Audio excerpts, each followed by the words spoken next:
Awesome. Well, welcome back to the Success Blueprint. We are happy today to have Brandi Newton. She is awesome. She's a good friend. She wrote on her bio that she loves chocolate milk and ice. Yeah. I thought I was going to say ice cream, but it just said ice. No. So I had a big birthday last year, and I went on a cruise, and I'd never been on a cruise before. And, everybody says, you live like such decadence on a cruise. And so I started having like milkshakes for breakfast. And so when I got back, I'm like, this is really delicious and puts me in a great mood. So I have tried to figure out how to get essentially like a frozen hot chocolate at the Starbucks. Okay. That's not $5. It is. That's the sad reality. But really, I'll order something fancy and then say, but without the coffee, because I don't like the taste of coffee. And they're like, so you'd like chocolate milk on ice? I'm like, yeah. Don't judge me. Don't judge me. No right? judgment. So, but it's sort of like my new fetish, I guess, is like, ooh, how can I get some chocolate milk with ice blended, whipped cream on top, right? So I've had to learn all like the kid lingo of like what's a soft top and what's a frappuccino with whatever. Okay. I'm very intimidated. I'm very intimidated by all those orderings, and so now I'm just like, can I have some chocolate milk on ice blended? Yeah. With whipped cream on top. Yeah, I'm like large. They're like, oh, do you want a Grande, tall or venti, venti? It's like, just give me a large. I'm horribly intimidated by the whole language, right? And and I tried to order it in the app, but you can't order it in the app. So that's like my new like guilty pleasure, right? Is chocolate milk. I love that. That's awesome. Like I'm 5. So you were basically headed up the Arts Council for quite a few years. Yeah. That was a big change this last summer.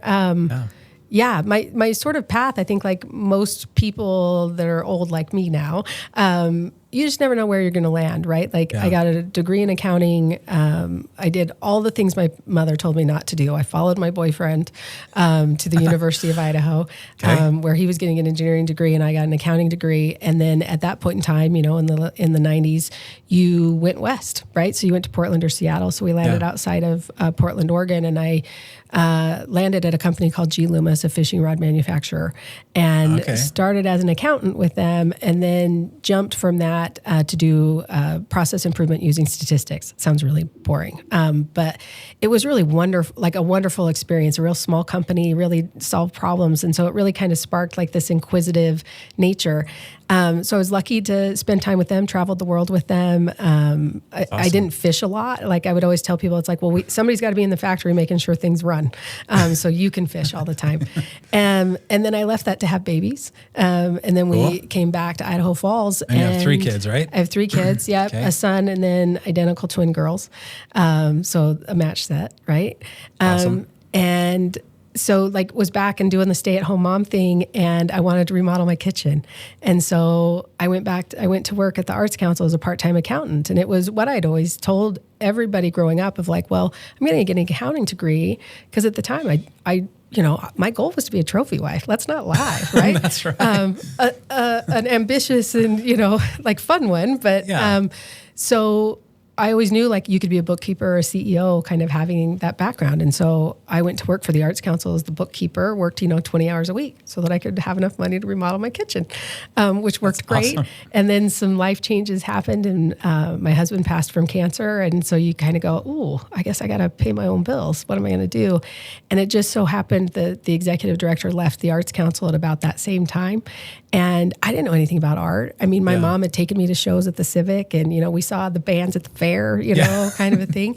But I really loved living in a town that had those experiences. And so at the time, I was the only one on staff, even though I was only working 20 hours a week, that had any management experience. And so the board of directors were like, hey, maybe you should do this. And I'm like, okay, but here's the secret. I don't know anything about art. And they're like, that's okay. You can learn that. And so I was really lucky that they took a risk on me, and what a great organization and so many amazing people to just be with. And that environment of people caring about your community and caring about people that you don't know their name and face, and just say, well, we want to live somewhere that has this stuff. Right. And so how can we make that happen? And so I'd been with them for 12 years. Great place to be a single mom and have kids be a part of. And, it turns into the family business, I'm sure, as you guys know. Yeah, of course. So, they've lugged pop, and they've swept the floor, and they, have met people in the back and all those great things. And And then I just done it for a really long time and had an opportunity this last year to kind of make a change. And I was like, well, it's probably time, right? I mean, I've seen all the shows, I've done all the stuff, and I brought in a lot of great acts, though. Oh man, a lot of great things. You. Yeah, it was awesome. Yeah, it was. I mean, it's a business, right? I mean, as much as you guys probably love real estate and you love seeing people's homes and that kind of stuff, and then at some point in time, there is like the work part of it. But it was really fantastic. I mean, that was not the life plan. I didn't set out to be in the arts. I didn't set out to, see flamenco dancers and, and meet Donny Osmond and all that kind of stuff. But man, what a great experience it was, and essentially run a small business, right, for 12 years. So that's where it's probably better, actually, in hindsight, that you had the business background, not the art background. I think so, because even in the life cycle of a business, the way the Arts Council started and how you interacted with them 15 years ago, right? Like, you weren't buying tickets online, right? You were walking in with a check. You saw an ad in the Post Register. You got a mailer, and then to watch the progression, just like any other business, that you have to go, okay, well, how do I reach customers now? How do I talk to them now? Well, now they want to use their credit card, and well, that's another, 25, 30 grand a year in fees. How do we pay for that? But you can't tell people not to use their credit card, right? And so the same way that the conveniences of society and how you wanted to shop as a person, like, you had to keep up with that as well. But a very small nonprofit with a staff of 5. And so that constant balance of, Ticketmaster's revolutionizing, and so it was easy to buy tickets with Ticketmaster. How come it's hard to call the Arts Council? I still have to call them or walk in. And so to be part of that transition from a lot of printed material, which they still do, but again, keeping up with what customers need. So just like any other business, what does the community want from us, and how do we serve them, and how do we keep up with those trends? Like, it was the same sort of troubles, and yet we're a nonprofit, so it's like, I can't make you mad because I need you to give me money. I need you to donate at the same time, and it's like, I need you to know we're needy, and so it can't be too nice, but what needs to be nice, and how do we show you respect for your dollar, and that book, The Speed of Trust, right? I mean, like that was just life all the time, right? Like, how do you trust us? Either that you bought a ticket and the show you'd see was what you wanted to see, or that you gave us a donation and we spent it on the things we were going to spend it on. And so it really taught a lot of having kind of that clear vision and knowing who you are and what you're about, and pushing to that, right? And that kind of customer focus seems like is total the same. And transparency. Oh yeah. With everything, right? Yeah. Builds so much trust. What would you say the biggest thing that you did that you saw, maybe, or it doesn't have to be the biggest thing, what would you say you've done that made the biggest impact over there? Gratitude. I had, so the first 6 months, we had a very iconic leader prior to me. And so a lot of comparisons, right? And so I, for the first 6 months, just went to lunch with large donors. And I referred to it as the eat the crap sandwich lunches, because they basically would sit and go, well, this is what I don't like, and this is what I don't like, and I wish you guys would do this, and I wish you would do that. Because again, they're writing checks, so they get opinions, right? Of course. And I sat down, and it was a leader with the INL at the time, and she said, what's most important for you to remember is that you're surviving on somebody else's hard-earned dollar. And that really clicked with me, is that somebody else decided to give us money trusting we would do with it what we said. And that I think, in combination of, I think I've just always been a person of gratitude and optimism. And so it was changing a culture of not like, aren't you so lucky the Arts Council is here to show you what is cool? And really switching it more like, man, are we so lucky we have a community that lets us do these cool things? And I think changing that philosophy, so that I would always think about, like, in booking a show, thinking like, okay, can I stand in front of this donor and feel proud about this? Is that person going to enjoy it? Have we brought something for this part of our community in a while? Staying in that space of gratitude. And anybody that knows me, like, thank you notes. I think I wrote thousands of thank you notes, and I still believe in that, because I like to, I guess, arrogantly have the last word. I want to say thank you to you, and you can't respond, right? You get to just own that and feel that. And I think still that personal connection of like, no, Brandi, was grateful that you wrote us that check so that we could do this good work. And then let me tell you about all these other people's lives we've impacted with it. And that I think is what I'm most proud of, kind of changing the culture at the Arts Council to kind of live that of like, aren't we lucky we get to do this, and how can we impact you positively with it? I love that. Yeah. That's awesome. It's amazing how that attitude can change everything, right? I mean, there's a few people in my life, you're one of them, that every time I've talked to you, or my wife and I have gone over and seen you or whatever, whether it was horses or whatever it was, I've always walked away like feeling better about myself than when I got there. That makes me so happy. You know, there's I'm the other one. That's right. I'm just kidding. He leaves and goes, whoa, I got things to work on. That's right. Yeah. But no, it's true. And I think that is such a big part of it. Just the gratitude piece is so huge. And I don't think I knew it until you're sitting there. I mean, again, it's a private organization, right? It's not tax dollars. There's no check that walks in that door that is a guarantee every year. And so I think the positive of that is then deciding like who you are and what you're about. Right. And so in that process, you know, COVID was obviously very difficult those years. I mean, when you're in the business of gathering people and you now legally can't gather people, like, what are you going to do? Right. Yeah. And obviously it's a lean organization, right? Like we're not sitting on an endowment of $4 billion that's going to just keep pumping and keeping the lights on. So, you know, kind of sitting in that space and kind of deciding, well, who are we and what are the goals?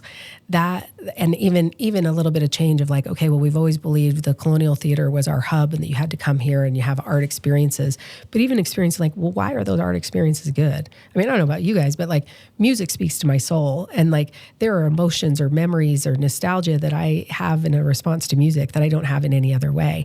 And that's why those experiences are great. Or the energy of being like sitting in those seats with a comedian and you're all laughing together, right? True. Like there is something in that energy. And so when you kind of can boil down, like, this is why this is important and this is why it's good, then it helps all those other decisions kind of fall in place.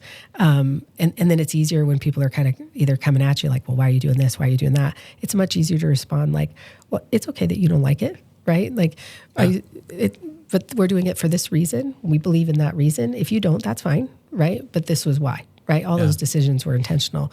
Like when the art would be on the wall and everybody would walk in, and I'm not a huge, like, I don't have an art background, right? So the running joke is people would walk in, look at something on the wall, and go, "Well, what is that?" And you go, "Well, it's art."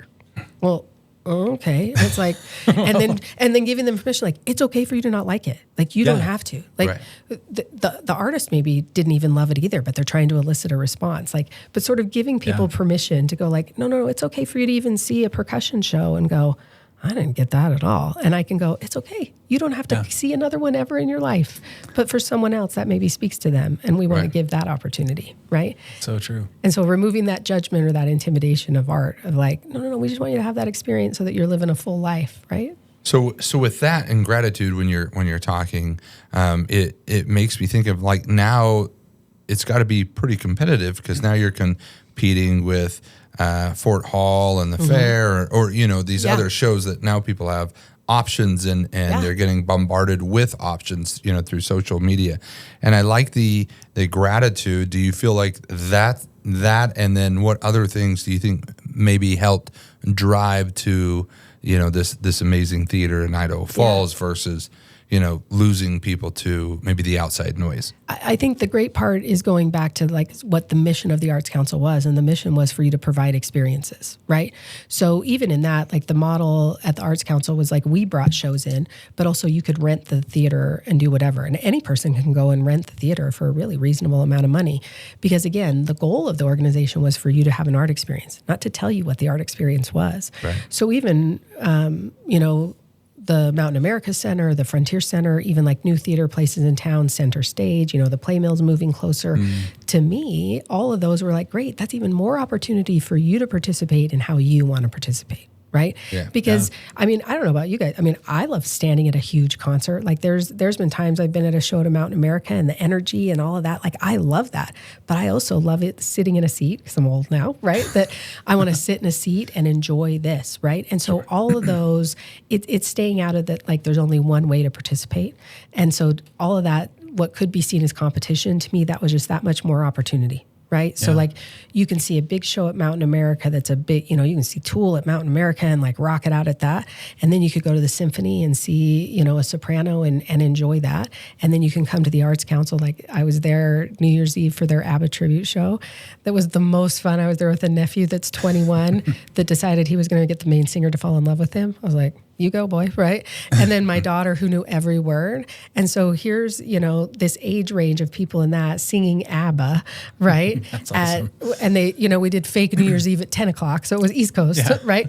But like that experience, like all of those are different. And even me personally, like there's small shows at the Arts Council that are called A Street Sessions. So they're in that gallery space. So you're 3 feet from the artist. I love that. Because then it's almost like we're hanging out, you're playing the guitar in your living room. Like, I love that style show. I mean, I love Garth Brooks at the Eccles, in Salt Lake too. But to me, it's that everybody gets to have that and you get to choose which way you like it instead of telling you like, no, this is the only way and this is the only right one. Well, and I think it's different too. Like, I think a lot of people enjoy both or enjoy all, right? And a lot of people, because it's such a different experience. So, and they're all fun and they're all good. And I think that's kind of what makes life great is you have that variety and you're not going to the same thing every time. Well, I think that's what makes Idaho Falls amazing. When I sit in on some of those meetings about economic development or growth or kind of in the area, and they'll comment of like, well, we don't want to be the stepping stone to Yellowstone, right? We don't want to be the stepping stone to Jackson Hole. And I go, I get that, right? Like, from a branding sense, like we don't want to do that. But I think most people grew up how I did to where like I'd be at the racetrack with my dad, on Saturday, but Friday night we were at the Civic, seeing My Fair Lady. And so I think most of our community, the reason we live here is we get to do all of that, right? I get to be in a 4-wheeler one day and then I can go to a show and then I can go and have a nice meal and then I can do that. And everything's within an hour and a half. And so you don't have to be a one-noter. Right? Because it's like, I joke a lot. I mean, obviously I've been in a lot of fancy places and I've worn a lot of fancy dresses and a lot of high heels and a lot of sparkles. And yet, man, I love being at Pocatello Downs and secondhand smoke and nacho cheese and betting on the horses. It's like, oh, these are my people, right? Yeah, exactly. And I want to be in both. And I think that's what's really great about our community. And I think part of the Arts Council too is like, if you want to see an ABBA tribute band, great. If you only want to see, a string quartet, great. I'm not going to tell you one's better than the other. Both are great. You get to pick. On the flip side of that, when it comes to real estate and, folks don't like the growth and I respect that and I totally understand, but I always remind them how much nicer is it that we have people who can support more opportunity, more businesses, more places to eat, more options. It doesn't seem like that long ago when I was a kid and the only concert you could see around here was the fair. Yeah. And then now you're having big bands come to Mountain America Center and these other places and you're able to support them and you're not having to drive clear to Salt Lake every time you want to go see something. Yeah. And so it is kind of nice and it is kind of the flip side to that, like what you're saying.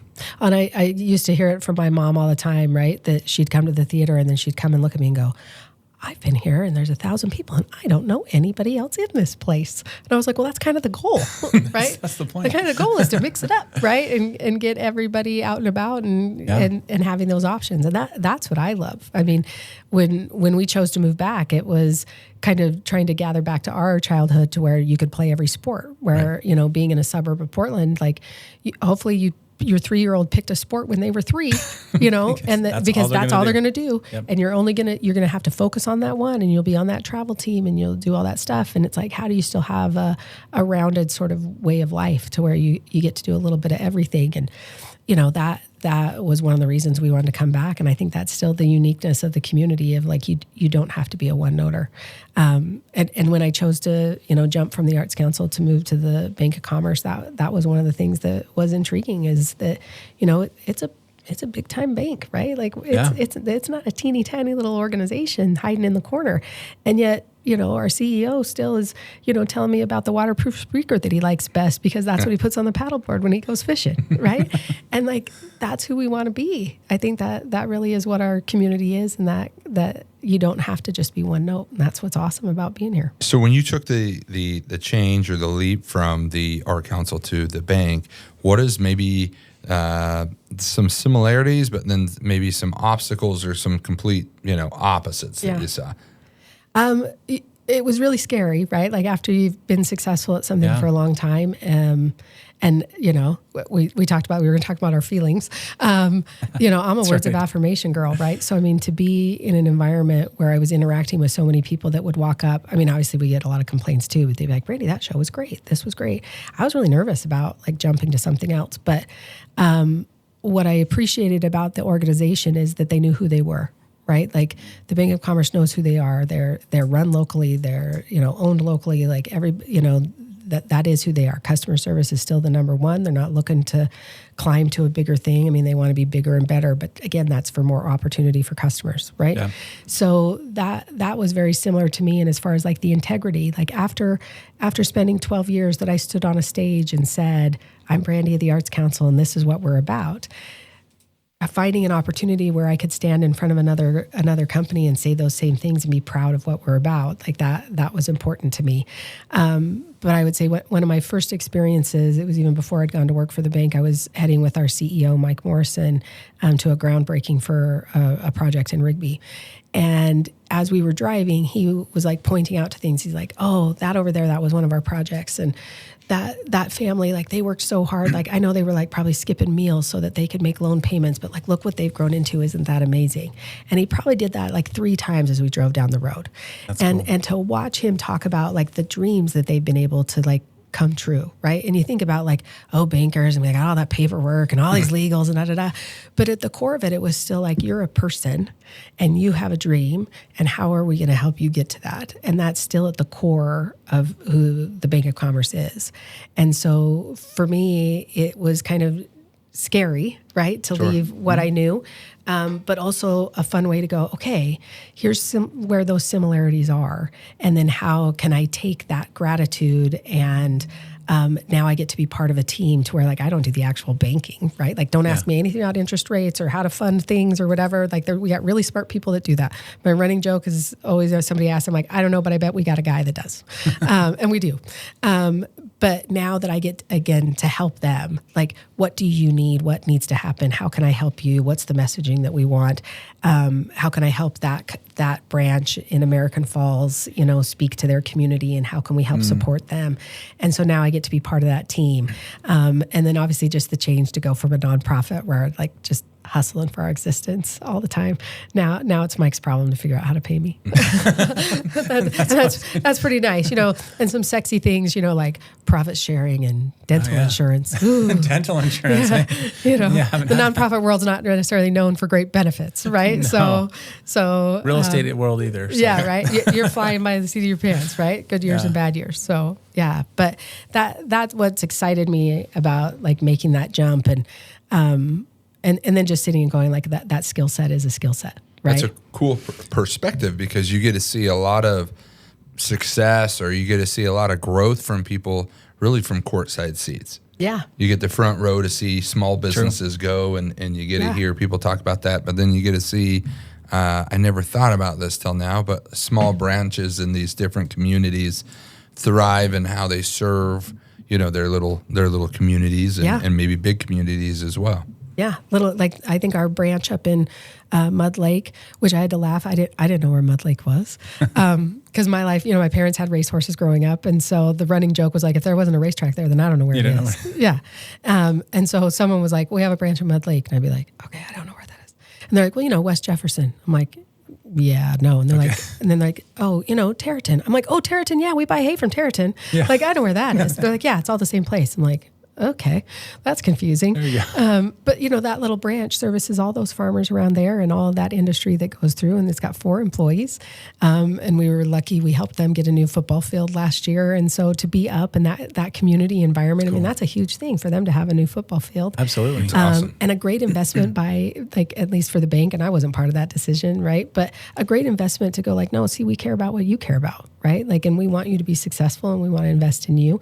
And those feelings are similar to what we were doing at the Arts Council, right? We're trying to invest in you and we want you to have a better life and be able to explore and have it ways to express yourself.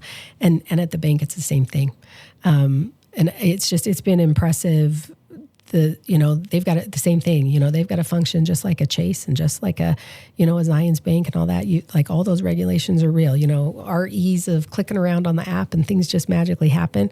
There's a lot behind the scenes to make sure that that's all safe and transparent. But yet I sat in early on a meeting for, a gentleman was applying for a loan and they sat in and they're like, well, the math isn't great, but that guy's a great character. And like, we've known him for a long time. And so I think this is a good risk for us to take. And that right there, thinking at the size of the bank that the Bank of Commerce is, but yet those are still real conversations about real people and that like the person still matters. Right? I think that's pretty unusual now. Yeah. I mean, the banking's going farther and further away from that. It's all just everything from your app, everything from online. Did your ratios work? Did the math work out? Like, exactly. Yeah. Half the time you don't even talk to someone. Right? And so that's pretty interesting. They're still holding on to that, which is awesome. Yeah. Yeah, and you can still call a branch, talk to a person. Like there is no automated phone anywhere. And those to me were all the things, again, going back to like caring about people, right? That, the Arts Council patrons and the donors that wrote the checks, like those were people that worked hard and then gave me money to like do what we did. And so that I didn't want to be in a place where everybody just like became names and faces. It's like, no, I want them to be human. And I can't help but think that back to your gratitude is that when people are on apps and websites and things like that, then the chance that you get to have a conversation to show that gratitude, makes them feel better. And, we've all dealt with banks and these corporations, and sometimes gratitude is what just changes the experience. Like if you have a good experience and feel appreciated, I mean, you are on cloud 9 with that company. If you have a bad experience but still feel appreciated, you feel like they were trying. When you have a bad experience and no gratitude, then it just makes you want to sever ties with that. And so when you were saying that with the Art Council and things like that, it makes me think, people buy tickets and they feel appreciated to go. And so they, when somebody knows you could have bought a ticket somewhere else, but you came there, or when you are servicing a small town like in Mud Lake and you feel comfortable, we have a solid, which is funny, but Wells Fargo, the one branch. And I've been through a lot of branches of Wells Fargo, and they're terrible. But the little branch that I've started going to started showing gratitude, and their culture in this one specific branch is pretty awesome. And it's crazy of what you go in there, you're excited to go in there, you're excited to talk to people, and it makes you feel just more comfortable. So, I mean, kudos to you that, makes me not want to use the app or get online.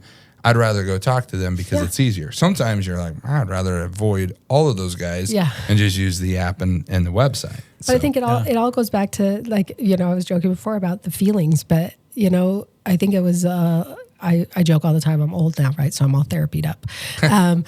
But one of the conversations in, kind of the self-discovery is that I wanted to be part of joyful experiences. Right. And so that still sort of is the driver, and even all the conversations that we talk about at the bank. It's like, how you want people to walk out that felt better. Right. That there's some mundane tasks, right? Like, I mean, I got a cracked windshield right now that I'm like, man, I got to get that changed. And I got I got insurance. It's going to crack again. Right, yeah, exactly. Right. But like, how do you take some of that mundane that like it is at least joyful? And so that gratitude part was at least, at the Arts Council. It's the same at the bank, having paper towels in there so people don't have to worry about them. Like that was part of us taking care of it. Mopping the floors in that old building was part of showing gratitude for everyone who gave us that building, and I think if like staying in those places, it's why I usually am mad at my kids all the time, right? It's like, hey, can you put the fruit snack wrappers in the garbage can? And I go, and it's not because I'm like super tidy or whatever, but it's like, how about because I asked you to? That's some gratitude that you actually know it annoys me, and that's why you don't do it, right? But it's in trying to just have that opportunity all the time of like, did we leave it a little better? And was this like, it doesn't all have to be a buzzkill. I mean, banking's pretty heavy, right? Like some of those charts, like my first meeting, I had like the total Homer Simpson moment where like they throw these charts up and I'm like, no, I don't know what this is, right? And then I went to our CFO after and was like, okay, tell me what you just showed me and tell me why we care, right? Yeah. And that's sort of like, okay, now I get it. Right. Yeah. The business side of it. But my hope is that all the interactions are at least like a positive, right? And we can't always give the right, the best answer. Not everybody's going to love us all the time. But at least like we're trying to like, let me see what we can do. Right. So how long have you been at the bank? End of August. End of August. So what, 4 months? Almost 5 months? That's awesome. So I still don't know what I don't know. Is that something that you were, I know you love the Arts Council, but is that something Yeah. you thought, well, this might be a good change and kind of were looking, or is that something that came to you directly, or how did that pan out? I'd had kind of, at some point in time, as a single mom, like the Arts Council was great. It gave me a lot of flexibility when my kids were little to be able to make the run in the middle of the day, or they had a concert or whatever.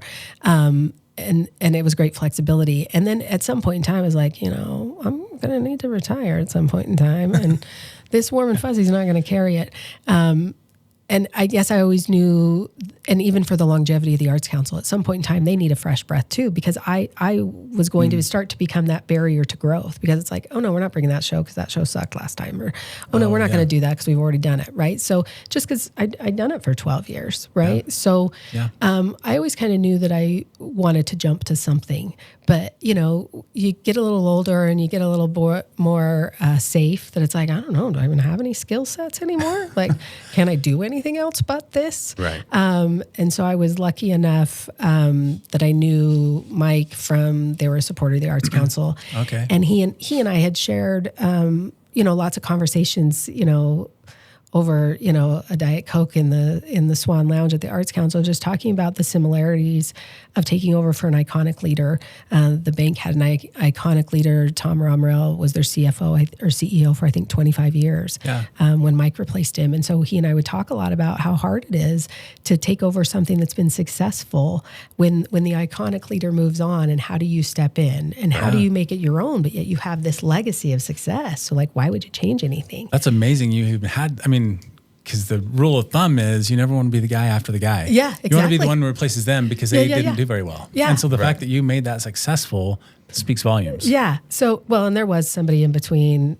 Well, he didn't, but I had somebody in between that was there for a couple of years. But that similarity of so then, if you're already successful, then how do you improve on already being successful? And so he and I had conversations of just how hard it is to kind of change the culture of things. And so we had a couple of conversations that way. And then I was actually over in Boise seeing Post Malone, which is an amazing show at Albertson Stadium, right?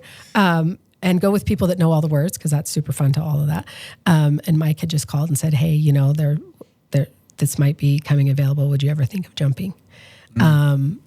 And then I told him, I go, if I do this, my board chair is going to hate your guts. And he's like, I'm already prepared. And then my first interview with them was before I went on a cruise, and I would not recommend that. Don't start exploring a life change and then go on vacation for 10 days, because that really buzzkills the vacation. I was going to say that vacation was That's probably why I was having all those milkshakes, right? Because I'm like, should I?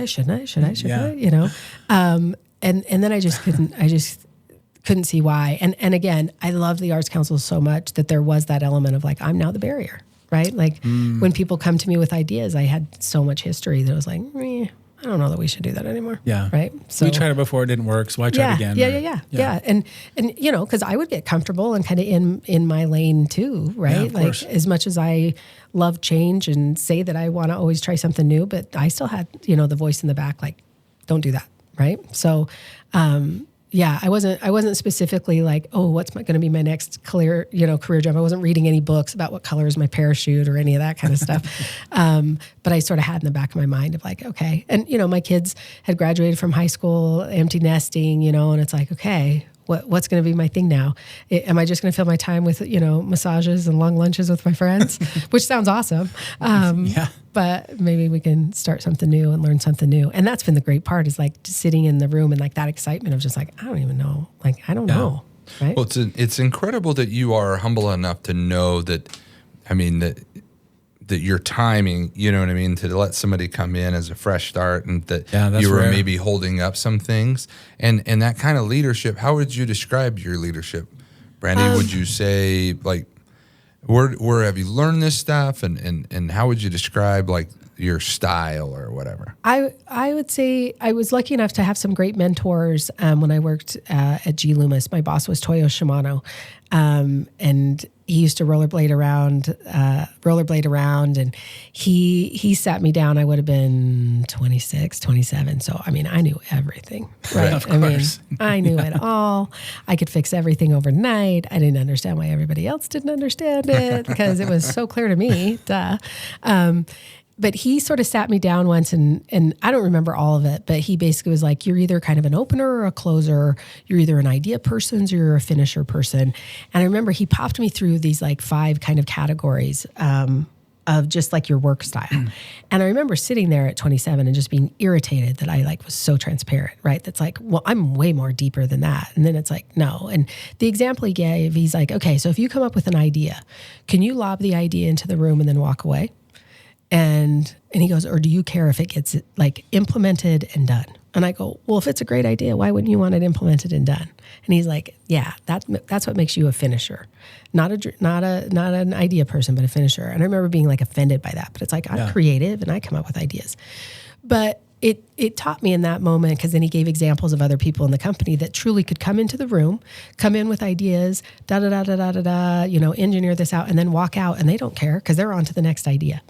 And as a finisher and an accountant, that things line up and things balance or whatever, like that's really irritating to me. But recognizing like that's a gift, right? And so I think early on I learned that like to try to build the team of the skill sets that you had or didn't have. And so when I managed customer service at G. Loomis before I left to have babies, and sort of recognizing like I needed people around me that made me look smart, right? And I'll honestly say that there was an old like Nova episode about George Bush, right? The George W. That talked about like his gift wasn't that he was the smartest one in the room, but he surrounded himself with the smartest ones in the room. Yeah. And I remember that from then, and that then was sort of my goal, right? So when I took over at the Arts Council, I felt bad, and this is the advice I give to anybody who takes over for an organization, is like, you might clean house a little. And it's not in a bad way, because the previous executive director at the Arts Council was an artist, right? So she needed me as a business background to help complement what she needed. So as a business person, I needed an artist to complement me, and I needed somebody that was creative, because I'm not crafty, I'm not gluing up anything, I'm not making art. So I needed to surround myself with the people that had that. And I think I learned in that process that I actually gain a lot of joy and a lot of success in watching you be successful. I mean, if I could have gone the entire time at the Arts Council and never gone on stage and had to say my name and had to be the face, I'd have been fine with that. I'd be happy to be behind the scenes and let somebody else be the star. That was important at that time because, again, that avenue of trust, right? Like you needed to have a relationship with me and trust me and know that I was deciding where money was going and doing all that. So that was really important. But my leadership in that was like, no, you're the expert. Like Georgina Goodlander, our visual arts director over there, like we pretty much like went hunting for her. Like I need somebody with some art cred because I got none, right? And then it's the like being clear with the expectations. So what I try now, and my new staff at the bank might disagree, but trying to come up with like, here's the clear direction we're trying to go. Here's what I need from you. And you're the expert in that. So you tell me what you need. And I'm sort of then just there to keep people in the bumpers and moving in the right direction. And most of my colleagues at the bank right now, I'm so annoying. I'm like the 10-year-old that's like, well, what's the objective? Why are we doing this? Yeah. Like, what's the point? Because if I know that, then I can help direct through that. But if I don't, so really I like to surround myself with people that are more talented than I am. And then let them be that. And sometimes you gotta, the leash can go a long ways, and sometimes you gotta snap it back, and it's hard to, it's painful in the beginning so that you can learn everybody's languages and kind of understand what they need. And I think in that first year at the Arts Council, I mean, I turned over 90% of the staff, and it wasn't that they weren't great employees. They were great employees, but what I needed and what the Arts Council needed to achieve the goals were different than what we needed under previous leadership. Yeah. And so it's, I guess, trying to be, and even anytime we would lose a staff member at the Arts Council, Georgina and I would refer to it as the come to Jesus meeting. And we'd go into a room with a whiteboard and kind of go, okay, we've lost one staff member, but what does the Arts Council need? And like, are we just replacing that, or do we need to morph some talents and move some things? There's an old book from probably the 90s, 2000s called Good to Great, right? That they talk about seats on the bus. And to me, that is trying to be brutally honest sometimes of like, but this is the gift this person has. They're maybe not in the right seat in the bus. Let's move them over into this, right? And so that my leadership, I guess, to some people might think I'm going to give you enough rope to hang yourself, but I also enough rope for you to be the star. Like, I don't need to be the star. Let's let other people be the expert in what they do, because I can't know it all. Right. I just try to know what the goal is and try to get us to that. But when people flourish in those, I think that builds up that trust. Right? I mean, you're not micromanaging, you're not over them every day, you're not doing that, and they're doing their job, and they're doing it probably better than what I could. And so then it builds up that trust over time, which is great. But so I guess my question is, how do you keep people accountable while still giving them enough rope?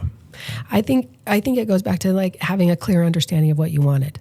Okay. And if you don't in the beginning, because obviously at the bank, like my poor employees right now, right? Like we sat down and kind of brainstormed. Like we put white paper on the wall, and I was like, guys, what do you do all day? Yeah. Like, what do we do, right? And trying to bridge that, like, what are we doing busy during the day versus what is management actually wanting? And that balance between task management versus growth, right? Yeah. And the vision and who we're trying to be. And so, I mean, I'm the first one that. It's all about the clear expectations. And in the beginning, it might be like, I don't actually know, especially in like design, right? Like when you're talking graphic design, building a relationship with a graphic designer takes a long time, right? And that like you send it back to me and I'd look at it and be like, well, I don't like it. And I can't tell you why I don't like it, which is really horrible, right? But I don't. Yeah. So let's try again, right? And then eventually like you'll find that language. But to me, it's having that clear definition of what the expectations are and coming back to that. I had a leader once that said, when you ran into troubles with staff, like the first time there's something disappointment, like you write it on a sticky note and put it in your desk drawer. And then like it sits there. And then if you go to put another sticky note in, then you have two, that's when you maybe got a problem. Okay. And at least for me, and I think this is also probably for women, of course, I'm going to always think it's my fault first, right? I must not have been clear in the expectations. I must not have written it right. I think men are the opposite. Men are like, it's always our fault. I told you. Yeah. It was totally that person. That's for another podcast. Exactly. But, that's the part right now is even just being humble enough, I guess now with my staff of like, I actually don't know. Right. And we're still figuring it out. And then why I'm sitting, poor Mike Morrison, anytime I get him in the car, it's like, okay, here's all my questions. Yeah. And what are we doing here? And what do you want it to be? And what do you want that? And how can I help you? And how can we support this? And who do we want to be in this place? And what do we want to win at? And then it's kind of taking that and trying to boil it down. So then on a day-to-day basis, we're doing what? Right? Like, and even the simplest, I want us to call them first. I don't want you to call me. Right? I want to call you and go, what do you need? Versus you calling going, hey, Brandi, we need this, right? Absolutely. But it's, and right now it's like, I don't know. So my poor staff, right? Like it's like throwing darts at a board, right? That's amazing. But we'll get there. I did run into somebody last week. I can't remember their name. I had never met them before. They came into the office and they'd worked at the Bank of Commerce. Oh. And and I mentioned her name and they're like, oh my gosh, she is totally improving the culture and everything over there. It wasn't ever bad, but she's just making it so much better. And I thought that's pretty cool. Well, we pulled off a prank at, I think it was only like the second officers meeting. We have an officers meeting every month. And I got a call. This is so stereotypical. My second event with the bank was to play golf. Right, because that's what golfers do. I don't play golf. Honestly, I played. Like, can we ride horses? Yeah, right. Like, can we talk fishing? Right, like or football. Right, like let's talk fishing or football. Or you want to talk about horse breeding pedigrees? Like I'm down. Right. And what was funny in that environment, again, because I know Mike socially. And so then to show up at the golf thing and so then Mike was wonderful and I was with him and then there were two other people and you could see their faces like, oh gosh, we're with the boss. Oh. Right. And I'm like, what are you talking about? Mike's great, blah, blah, blah, but I'd met one person there and she's fantastic, Jerry Lynn. She's fantastic. And so I play in this golf tournament horribly because I don't play golf. Because the only time I'd swung a golf club in the last 30 years, I'd gone on one date to play golf in May. And I only went that because the guy was cute, right? Like I was actually playing golf. And so we end up, she texts me on our internal thing. It was just like, hey, do you want to play prank on leadership at officers meeting? And I was like, well, of course I do. And I'm so honored that you knew I would want to, right? and then that's when I have to remind myself that I'm in senior staff. I'm like, oh, right. Like I'm in leadership now. I'm not like the kid at the table. And so we did that nothing but a cup prank. So so you basically can drink out of anything at the meeting but a cup. So we had people like, I had a measuring cup, somebody else had a boot that had a water bottle in it. And so like everyone had walked in, it's on our Instagram, had walked in drinking all this stuff, and Mike's up at the front. Cause of course bankers are pretty buttoned up and I'm not, of course. Right. And I'm not. And so I have to sometimes stop and go, should I be dimming myself to be in that? And then it's like, no. Mike knew who he was getting. Right? Like he knew, like this wasn't like you interviewed and then you hope they end up like that. Like, no, he knew me. Right. So I'm sitting in the back and we have these like microphone cubes that are hilarious. I'd never seen them before. So at this meeting, cause we're zooming across all of our branches. Oh, the cube you throw around for answers and that? Yeah. Right. I'd never seen that before, but everybody ends up like hugging it almost like a kid with a sippy cup. It's kind of funny. So Mike's up at the front with the cube and he's watching all these people walk in, and it's like somebody brought the top to their blender. Somebody else had like WD-40 that they'd pop the top off of that has like, so everybody's in thinking he's just like, what is happening? And they look at me and I'm like, I don't know. I wasn't part of this. Right. And so like we pull off this prank. Right. And it was so much fun. And then you watch their, like, you watch all of them laugh and like that interaction. And I can't take credit for it other than Jerry Lynn calling, will you help me pull this off? Like, because I think she needed somebody in senior staff to sort of like give permission. You can do this. Yeah. But I think that's one of those where in all cultures, right? Like the business is serious, right? We take very serious, like everybody's finances and, and the money and keeping track of it and the fraud, aspects and all that kind of stuff. But then remembering like, it's all still just people, right? And that they all have like great communication skills because they have these relationships with all these customers. And so I think I have given a little bit of a permission because one, walking in, many people already knew me, right? From the Arts Council. Of course. And so I think I automatically had a little bit of like comfort coming in, and then, I talk kind of crass and I maybe swear more than other people do. And I don't know how to be serious yet because I don't know. So, I think my second meeting, I said something like, hey, the brand's very important. We want to protect the brand. So we only do things and we only want to align with people that want to kick a little ass. Right. Yeah. And I think all of them are like, gosh, it's like, but that's, and I even looked at Mike, I go, sorry, Mike. Right. But it's true. And so I think trying to keep that casual of like, we can be serious and we can work hard and be important, but it's also like, we're spending a lot of time together. Absolutely. You got to enjoy the people you work with. Yeah. Otherwise it's terrible. Yeah. And I think that you being a genuine person, they see that you want the best out of it. Yeah. But then it makes me think, and I believe the same way, like there's a time to work and a time to have fun, but in the end of the day, no matter whether it's work or fun, people want to be happy. Yeah. And if they don't necessarily think that they want to be happy, then they need even more so to be happy. Yeah. And so you have to bring some of that to draw, more light to draw them in. Yeah. To make them excited to come into the office, to make them want to, stay and be. So I think that's awesome that you can develop that balance. Yeah.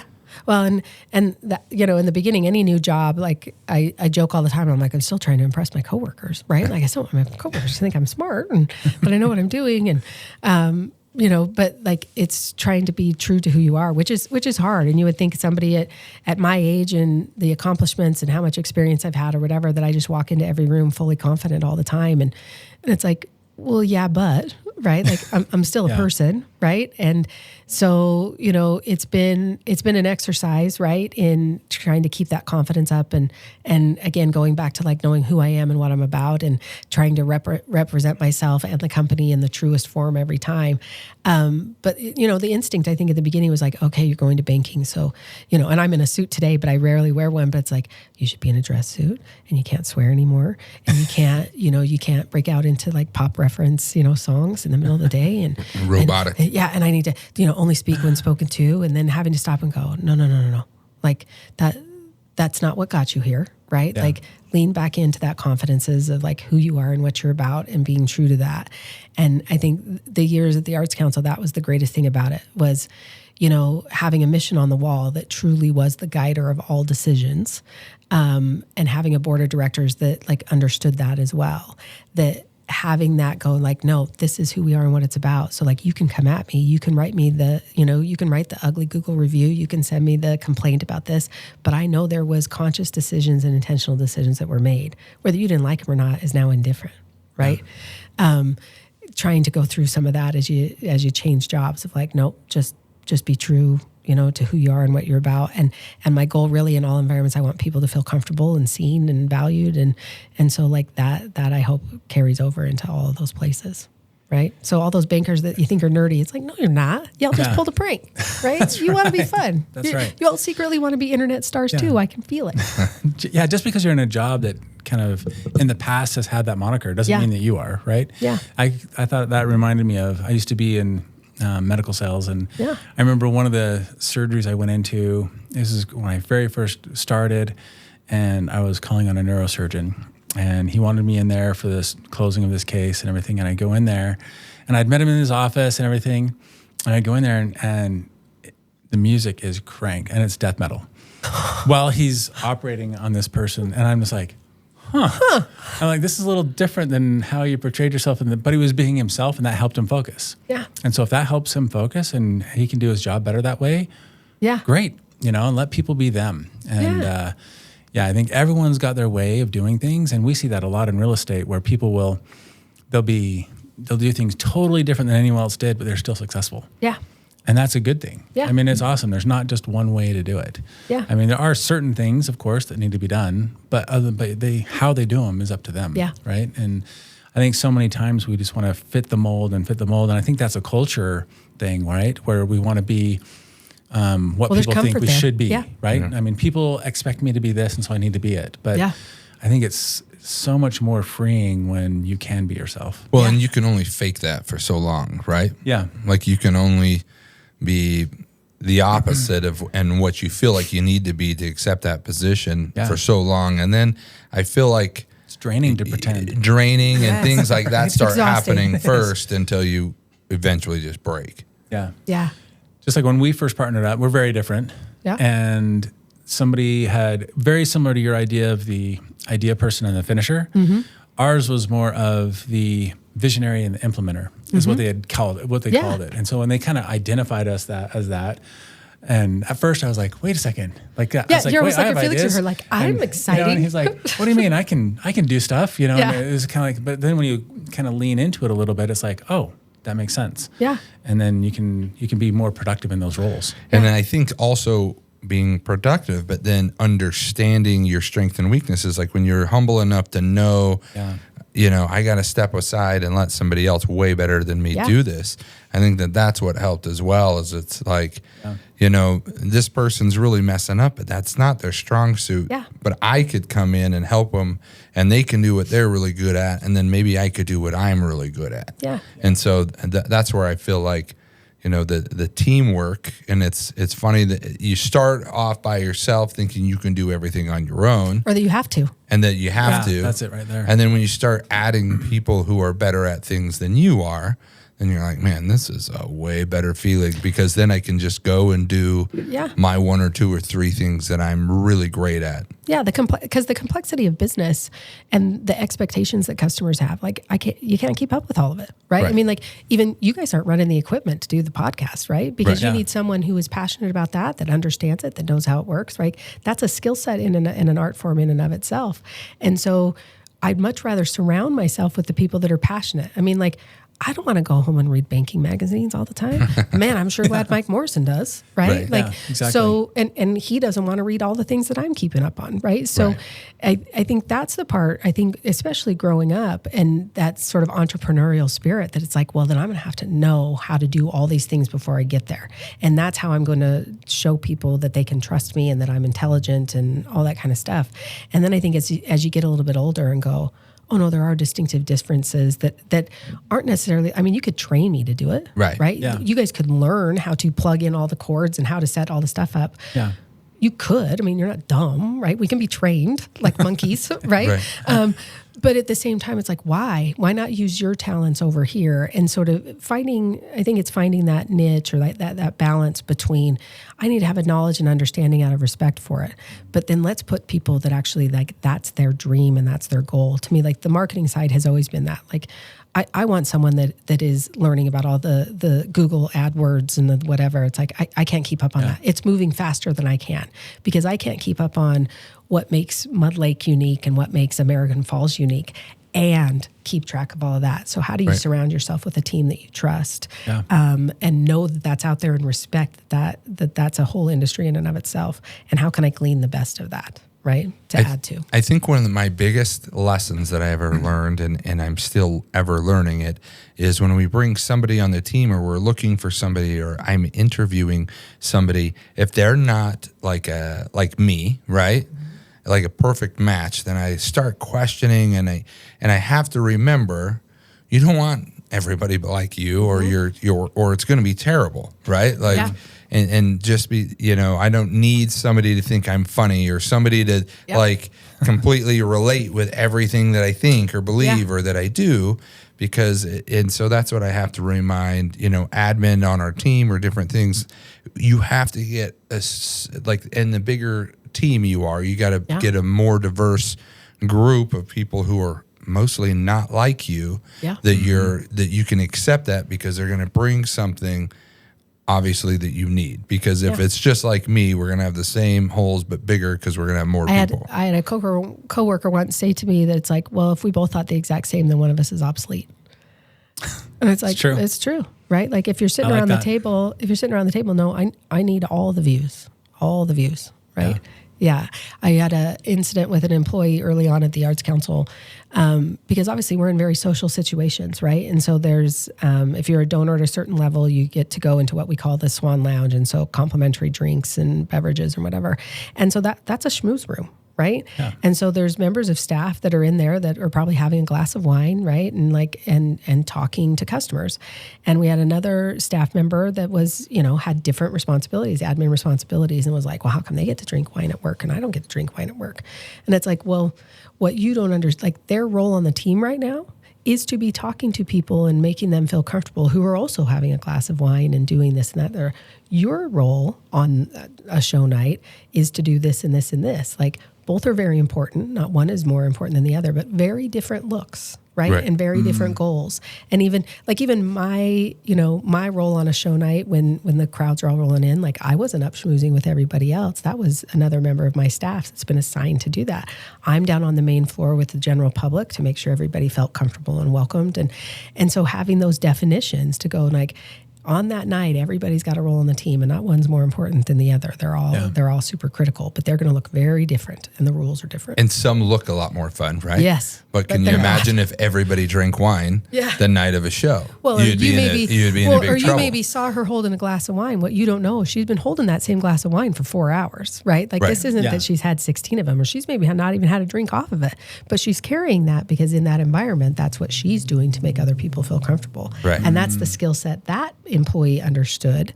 And that's not more important than the one over here that scanned tickets, that knew where every row in the theater and how to get people in. Yep. Both are important on the team. Yeah. Right. And I think that's just the part of like trying to be humble and around the room going, you're all playing a role. You're all booing up in a different way. It just looks different. One's not more glamorous than the other, I promise. Because if you had to stand there and now you need to remember every person's name in there, and not that guy's first wife, but his second wife, but and also the partner that he can't talk to anymore because they got in a fight, and this like.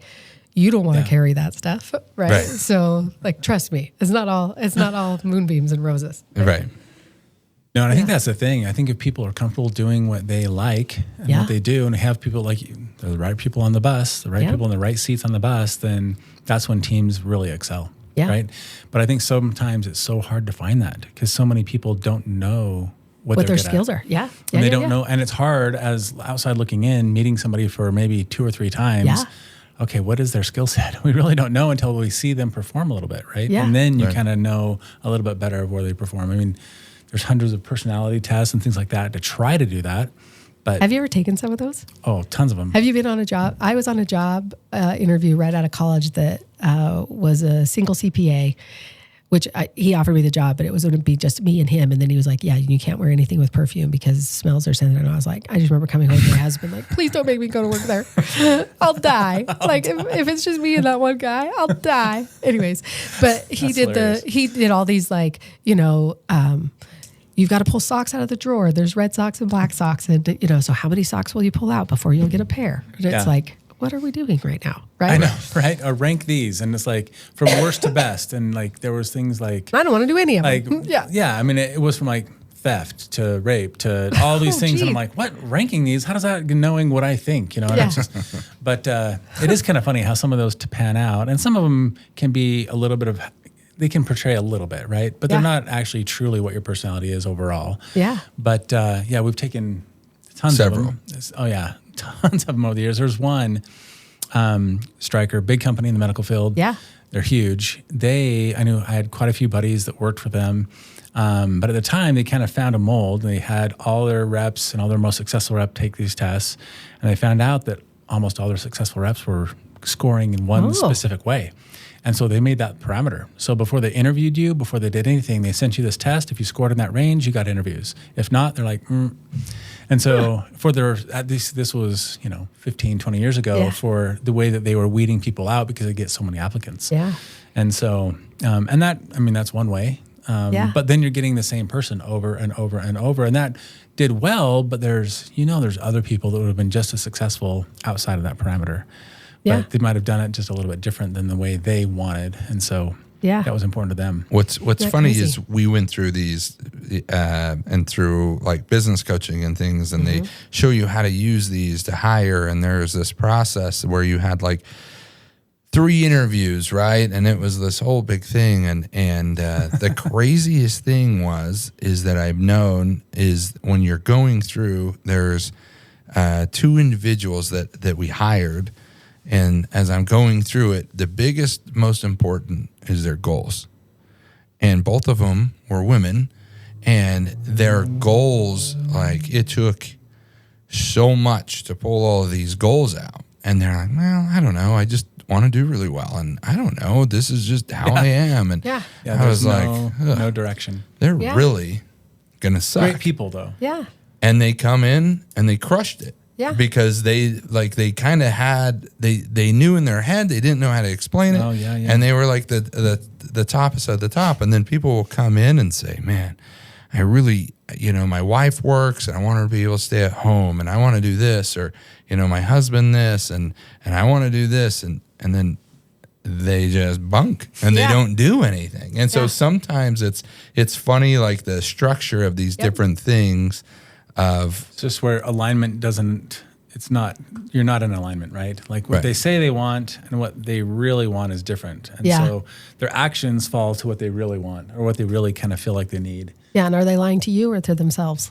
Exactly. I think, I think it's kind of internal and then to you, My interview technique was always like, okay, if I can read your cover letter and there weren't any typos, then you made one, right? No. Then it was like the resume, it was like, okay, can you at least demonstrate basic skills, right? That we're going to need, right? And then the game was usually me and another staff person. It's like, I'm just trying to make you feel as comfortable as possible for you to either say something that's like totally ridiculous, like, but it was like, I did all this stuff with G. Loomis that was Six Sigma, and then they followed a lot of things from Jack Welch from back in the day, right? Okay. So that old rank and rate and all that kind of stuff. So I'm still a believer in that quadrant system of like, I need you to get along with the team first, right? Like I can teach you the other stuff because we've all worked in an environment where you've had the person that is delivering on all of the skills, but like everybody hates their guts, right? And it's like, and that's the hardest person to fire. That's the hardest person to like manage. It's the hardest person on the environment because then like what I found is that then always created challenges that then the rest of the employees are looking at me going, they're a jerk. Why are you doing anything about it? Right. So then now they don't respect me as the leader because I'm tolerating. But those employees, especially in the early years of the Arts Council, I had a couple of those. And it's like they just did so much like actual work that I didn't know how to do that it was just like so scary to kind of move on from that. But it's, hiring is, it's one of those things when I was young and you're like, man, management, they just like, you must move into management. And then you're like, so dumb. Like they just always do such dumb things.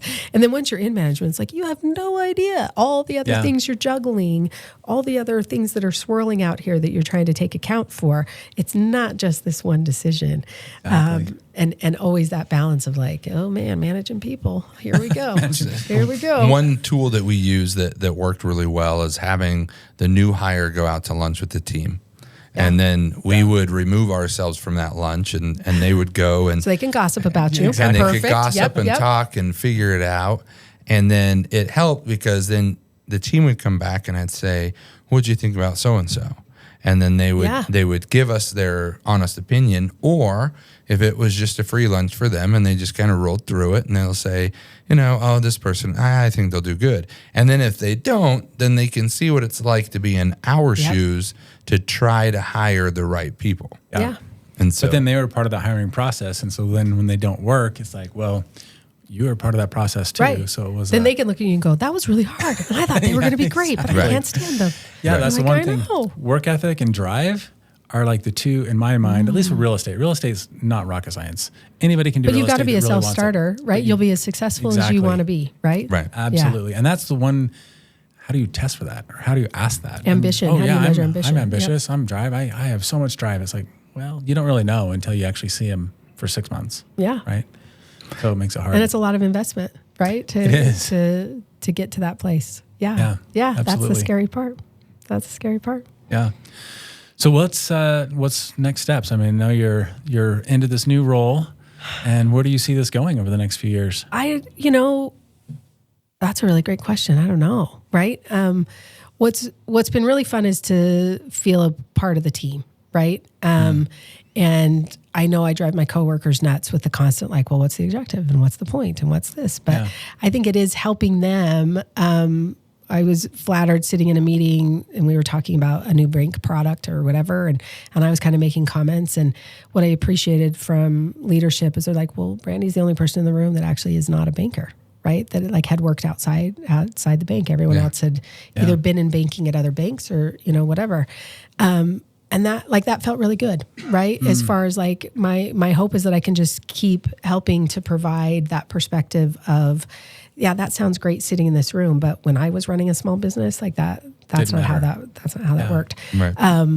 So that's sort of my hope, is just to continue to kind of honor how Mike wants to make this bank his bank. And I think it's fun to keep watching the landscapes. Obviously, a couple of local banks that have been sunsetted that merged with others and how that changes the landscape, and just understanding an entire new industry, right? Like it is, that's kind of the exciting part, is to just sit and go like, I don't know, right? I didn't know. Yeah. And then I'm excited to be in new rooms and meet new people and, a whole nother subset of, successful, mindful, intentional living people that have been here the whole time that I didn't know because they weren't in my circles, right? Yeah. So that's really great, right? And so, that's awesome. So we'll see, right? I mean, I know right now the running joke is I sort of like freshened up the logo and have a new style guide and that kind of stuff. So like every time I see somebody like, oh, sorry, Brandi, that logo's wrong. I'm like, yeah, come on, guys. Like, what the crap, right?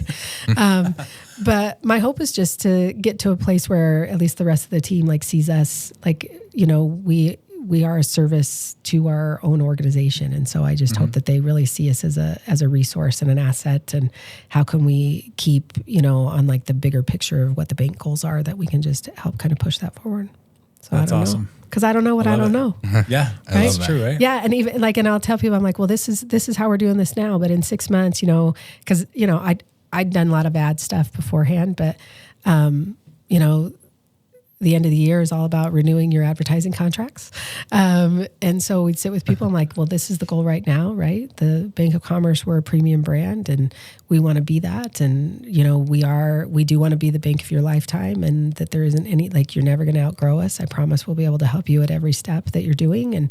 And so that's the story today. In 6 months, it might be a different story because I don't know. right? Yeah. But it just feels good to be part of an organization that has such a great history in Southeast Idaho. And like I talked about before, being able to stand in front of a brand that like I really do things has such a great sense of integrity and purpose. And like Mike said, it's like, it's just part of being part of people's dreams. And how can we help make that happen? I love that. I love the story of just pointing out, hey, we helped them and that was awesome. And it was like grain silos. And instead of just like, look at the numbers we did last year. You know what I mean? I mean, it's a very different look. Yeah. Which is awesome. And I had no idea. I had no idea. I mean, yeah. And that, I think there's that balance, I think, with all of us. It's like, I just want the app to work. Right. And sort of like arrogantly, I want to open it up and I want to send this to here and I want to pay that and I want to do that. And I just want it to work. Right. Yeah. And then to see, just like in all industries, just like in yours, right? Like the machine that's behind the scenes to make sure that was an easy experience for you is great. But like I was joking yesterday, we give out a lot of pens. I didn't bring you guys any pens. Sorry. I think I have keychains I can give you. But like choosing pens that you hand out. Right. And like, so I joke with my friends. I'm like, oh, it's really hard today, guys. I'm choosing pens, right? Like what color they're going to be, are they fine point? Are they not? Or is it a roller ball? Is it a gel? That kind of stuff. But you'd be amazed that, there's a customer in a branch somewhere that gets his pens from the Bank of Commerce. And if I change what it is, he's miffed, right? And so as much as like, I kind of joke of like, these are so stupid, these decisions. No, because every interaction with someone they're forming an opinion of our brand. And so how do we make everybody feel good? And it's just kind of silly. So, but know that like there's intention, like we're working hard, right? Yeah. So your pen, your keychain, your, whatever swag item you picked up from us, we're working as hard at that. And also to make sure that people aren't stealing your money. Yeah. We're working hard on that too, right? That's awesome. But thanks for letting me come and hang out and this has been awesome. Thank you so much for coming. Anytime. Willing to come and spend time with us and help us learn. So it's always good. That's the best part about this. Then we'll go on a horseback ride. I've never seen you on a horse though. Only I leave that to my daughter and wife. Can you imagine? Have you ever gone back and added up how much money you've spent on horseback? I did 1 year, and that was unfortunate. Well, because you've had some medical bills associated with it too. Medical bills, some broken ribs and ankles, and but I don't know. It's one of those things that my daughter, I would never trade that for the experiences she had, in riding. I'm trying to think, like, how long have you been married? So we've been married 27 years. Yeah. So I think I met you for the first time on your wedding day. Oh, really? Right? Okay. Yeah, probably. Because I hadn't met you before. Because we were down in Utah and Yeah. And I'd heard so much about you beforehand, but. All good. I'm sure it was all good. Yeah. So you can just ask Amy about all the times that we used to sing November Rain in her bedroom when she was November Rain. Awesome. Lots of Guns N' Roses back in the day. Lots of Guns N' Roses. Lots of Guns N' Roses, lots of dancing. And then my favorite Amy story, sorry, this is fun for the podcast, right? Or you can edit it out, I don't care. But you should share it with her. My favorite was, she was quite the star and a catch, right? She's beautiful. And she had a boyfriend in high school that just adored her, but she was pretty annoyed with him. Like she was done. She's like, man, when is he leaving for the Naval Academy or Air Force Academy or whatever? Like, I'm done. And I remember like something had happened and back then it was all about suede jackets, right? We had, cause it was the suede 90s. jackets. Suede jackets. Right. And I talked to her and I go, you guys had a fight? She goes, yeah, we broke up, blah, blah, blah. And I was like, are you okay? And she's like, I'm fine. But he cried all over my suede jacket. No way. And she was like, look at how my suede jacket is ruined. Because we all had like matching, that was the big thing in the 90s was your suede jacket from, I can't remember the name of the store anymore, like the closet or whatever. And she's like, he cried all over my suede jacket. Oh, right? Like, who cares about him? What a jerk. What a jerk. He's ruined my jacket, right? Oh, that's hilarious. I love her. I haven't heard that story, so that's good. Well, I wonder if she still has the jacket. Maybe Patty still has it somewhere. Patty might still have it somewhere. I don't know. I mean, it was sweet. It was like bomber jacket, and I think it was like navy blue and gold suede. I mean, she was a fashionista. Still is. I've seen pictures. Still is. Yeah. I've seen pictures. With our giant hair. So, yeah, baby. Exactly. That was before I knew her, but yeah. That's awesome. Boy can dream. Boy can dream. Well, thanks, guys, for letting me come and hang. Hey, thank you so much. Appreciate it.